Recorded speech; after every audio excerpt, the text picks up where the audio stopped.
Hey guys, Tara here. Welcome back to another episode of Race Mania here on BeamNG Drive. This time episode number 23 I think. We've got the return of the Bitron. This time just in like a boring kind of cream colour. And this one's even slower than the one that's been previous. In second place we have the car that needs to win. The not hooniganed version of an ETK I-Series. In third we have the car that always seems to find its way through no matter what. The street tuned Pacima. In fourth we have the ETK, it's an SBR. Sounds like a high-end sporty version. At the back we have a car from BURNOUT, the Montgomery GT. I'm pretty sure is what this thing's called. But I've never actually played any of the BURNOUT games, so if you want to comment down below what this car is, if it's what it's based off, or if it is indeed a real car. And actually way down there, you can comment down below as well which car you think is going to take victory. I'll say I think the SBR4 for this time, given their usually impressive track record, but it's not been a good start though for the Bitron. It's like everything else has now made contact with each other. Where's the Montgomery? Okay, that thing's getting off to a fairly slow start. It is the fastest car here in terms of outright straight line speed. Everything else seems to be fairly taking off the start. I mean, the Bitron is front wheel drive, so it's going to be fairly light on the rear. Everything else still seems to be actually going fairly okay. Now here comes the Montgomery now. It's going to make its first piece of contact. It's getting close. It's going to give it a little bit of a nudge to the ETK. Well, that's unsettled it. And no, it's just taken itself out into the wall. Oh, that's that wheel completely destroyed. Montgomery from one little piece of contact. We know this thing is based off an LMP1 car of sort.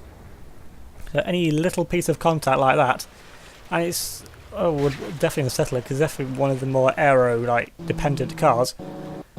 Everything else though seems to be going fairly okay so far. The Bitron's actually pulling away a little bit, and the ETK is actually on the brakes. I don't know what it's doing, not trying to I don't know what it's doing. The Montgomery is facing in the right direction.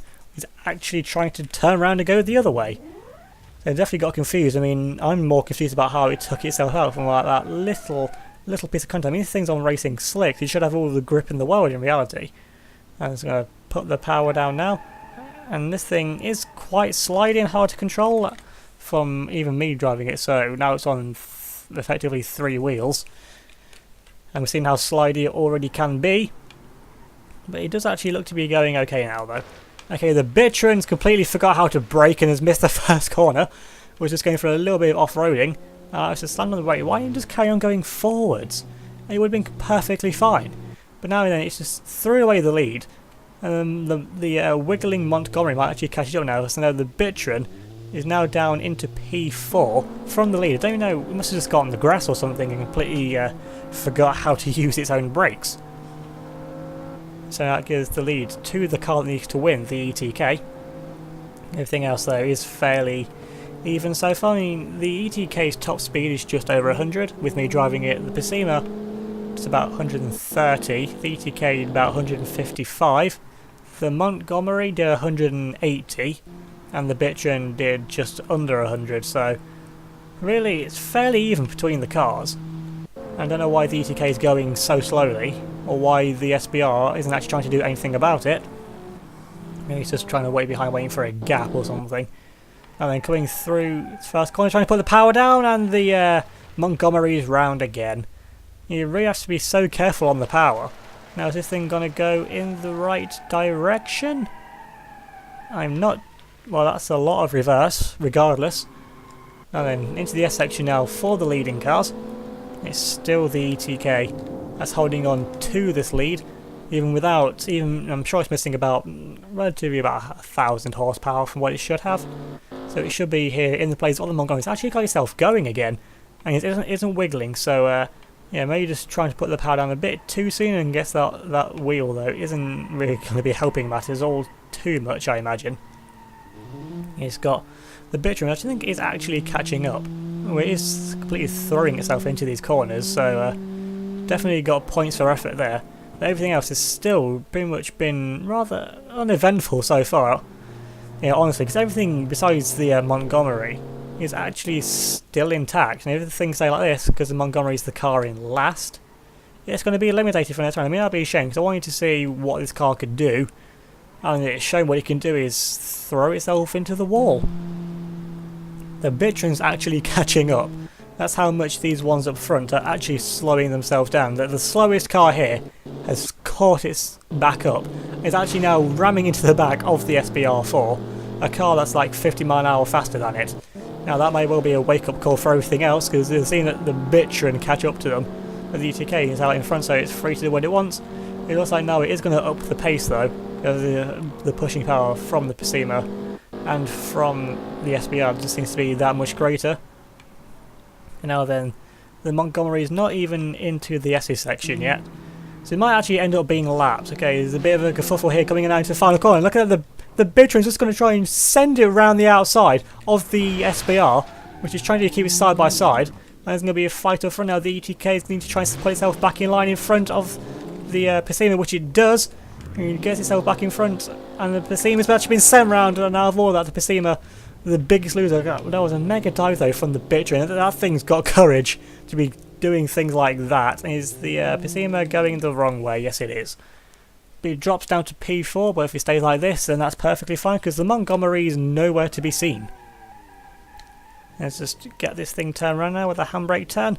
You know, honestly, I thought that the ETK was definitely going around out of that, with how wide it went in the first place. Either way, now it still leads, but now it's going to have the second fastest car bearing down on it, but out of the current situation, definitely the fastest car here. And the Bitron took quite a whack from that, but this thing's definitely got a lot of courage in it, much more than I was expecting. A dent in the door of the ETK, but everything else besides that is actually still attached to the car. The Pacema is, it's from bumper missing, so everything's actually still okay, pretty much. And now then you've got the SBR now onto the back now of the ETK, because the SBR doesn't have to win, so if it wanted it could just sit behind and accept second place if it wanted to, but then you've got the Montgomery now, which is really limping. It's even going to get onto the second lap, but nothing else is notably damaging. The Bitron's smoking a little bit, but I think it's going to be okay to get round to the finish within the condition that it's currently in. It's still there, and it's still got the ETK just holding up everyone and allowing the Bitron to catch back up once again. Now then coming into the braking zone, the Bitron going to go for a hard ram down to the back of the SBR, and now then coming into the corner, into turn one, everything seems to be fairly tame if you take out that crash that the Bitron just had. And it's really just trying to take out the SBR4 and show this thing really really wants to win a round. And out of the corner, it doesn't have the outright acceleration of the two cars in front of it, even with them just slowing each other down on the main straight. Now then, the Montgomery still isn't even on lap 2 yet, and I don't think it's going to get lapped at this pace. It should be okay, but anyway, it's going to be out via the car being in last place. We've still got the ETK holding on to an okay lead, and now then the Bitron looks like it's coming back now for round 3. That was too funny, but now the SBR puts the power down. Looks like they want to pull a gap, because they've seen by now how much that Bitron wants this victory, and they're not giving it to him. We've seen how much he's just willing to sacrifice himself, really, to try and get the win. And now the ETK is being sent round. He's got a hard hit there on the SBR, and then the SBR though has the inside line. And now here comes the Bitron with a hard ram onto the back of the ETK, and the ETK is going round. Is it going to go into the wall? And the Bitron looks like it's going to go round as well. The ETK hard into the wall. And it's like the SBR is just going to avoid contact with the Bitron, but it's definitely not going to avoid contact here with the ETK. And is that the two of them now locked together? No, but it's going to get sent round. Second one, and the ETK comes out of that in the lead. Seriously, how has it done that? Well, that wheel has seen better days, definitely. Now then, to get on board here with the Bitron, which is going in the wrong direction now.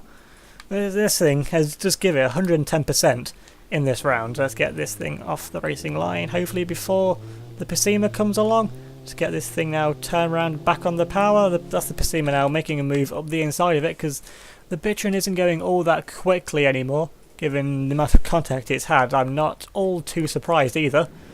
And then the Pacema gets back up now into P3.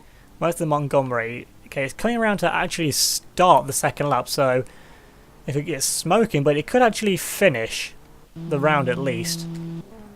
And that wheel is definitely quite worse for wears here on the ETK.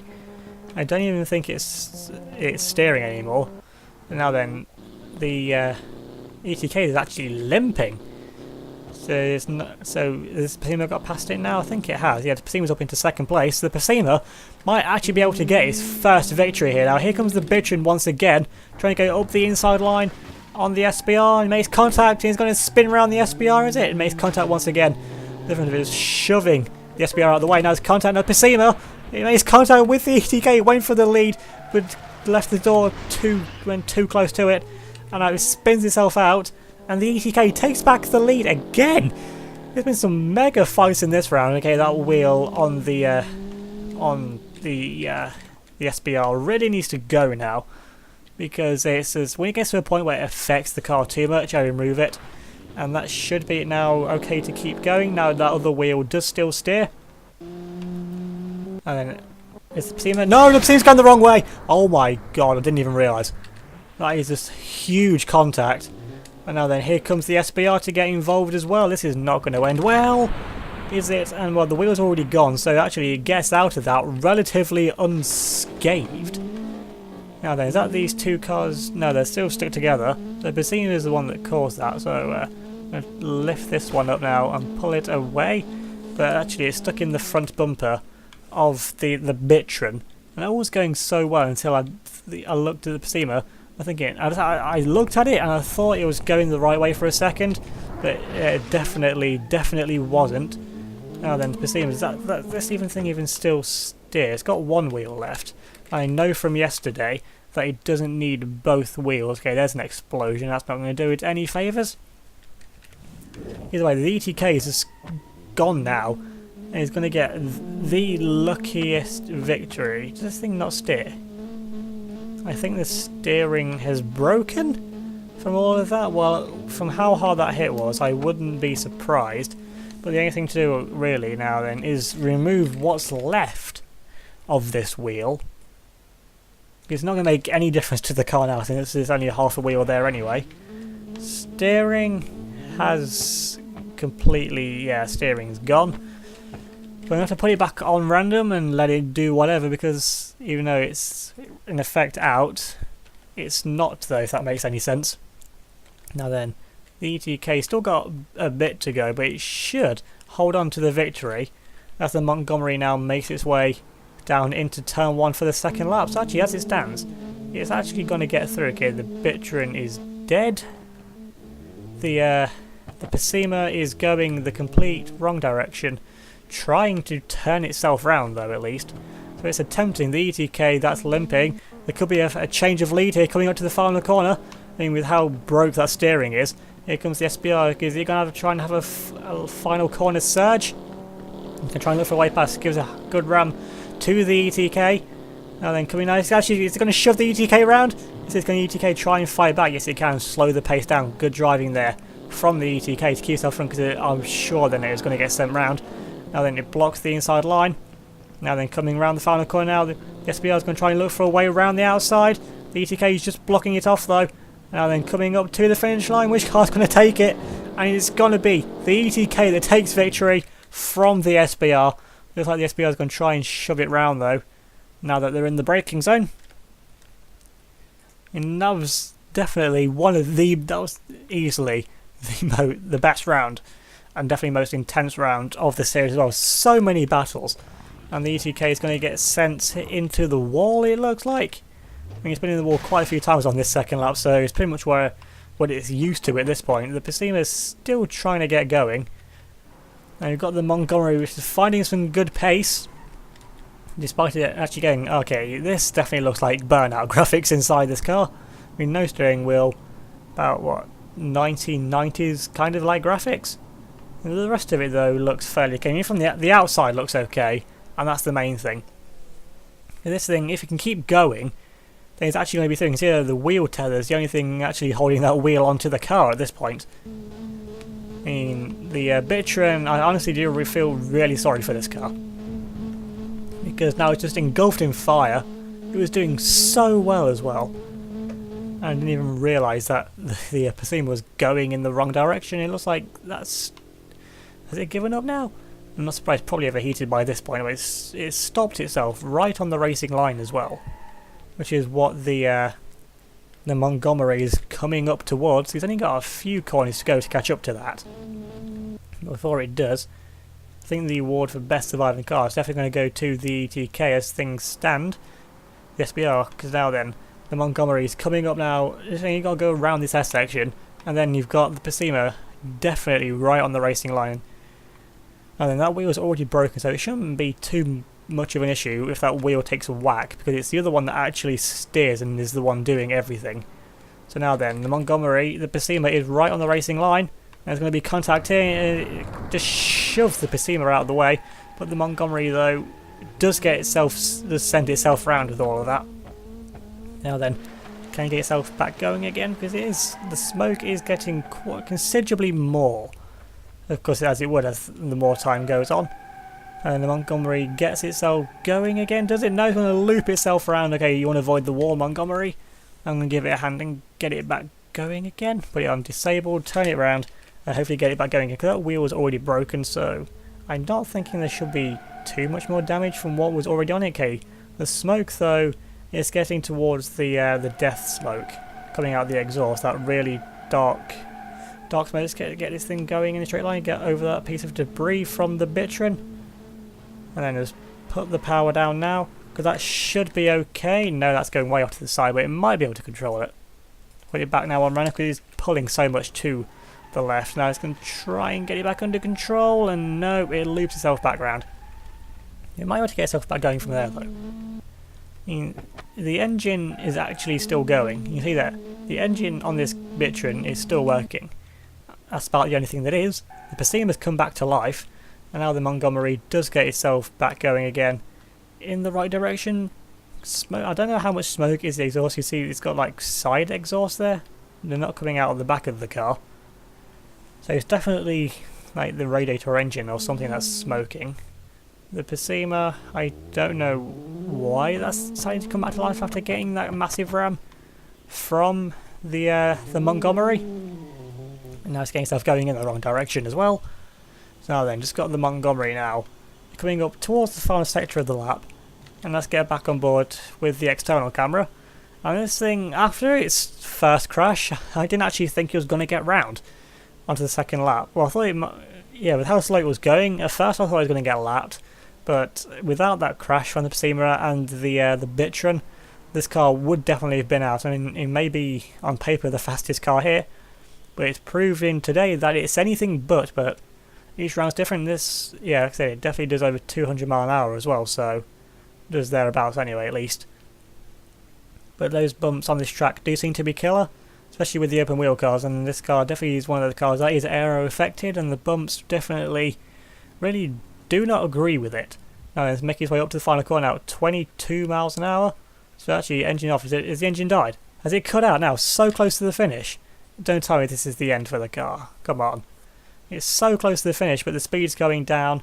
Is this it? Is this the end of the Montgomery after one round of getting an LMP1 car? And it looks like that first piece of contact really ended up being its downfall. Now, and it's going to come up to a stop. So close to the finish line, but then again, it didn't actually make it. And what does it say on the tyres as well? Let's say like Capricorn or something like that. Either way though, the Montgomery makes it the third car out of the next round. So I only got 2 surviving cars in this round, so pretty much like the last round. Okay, this thing does not want to go in reverse. This is the actual speed that it goes at. Does it want to go forwards either? It wants to go forwards, but forwards is the wall. So I'm pretty much going to have to leave that thing there. Yeah, so the award for best surviving car really has to go to the SBR. So remember to leave a like if you enjoyed this video, leave a comment down below, subscribe if you're new, and hit the notification bell so you don't miss out on any of my future videos. And check out my Discord server, which will be linked in the description down below, along with my Facebook, Twitter, Instagram. So if you're going to follow me on all of them as well. So thanks for watching, and I'll see you all next time.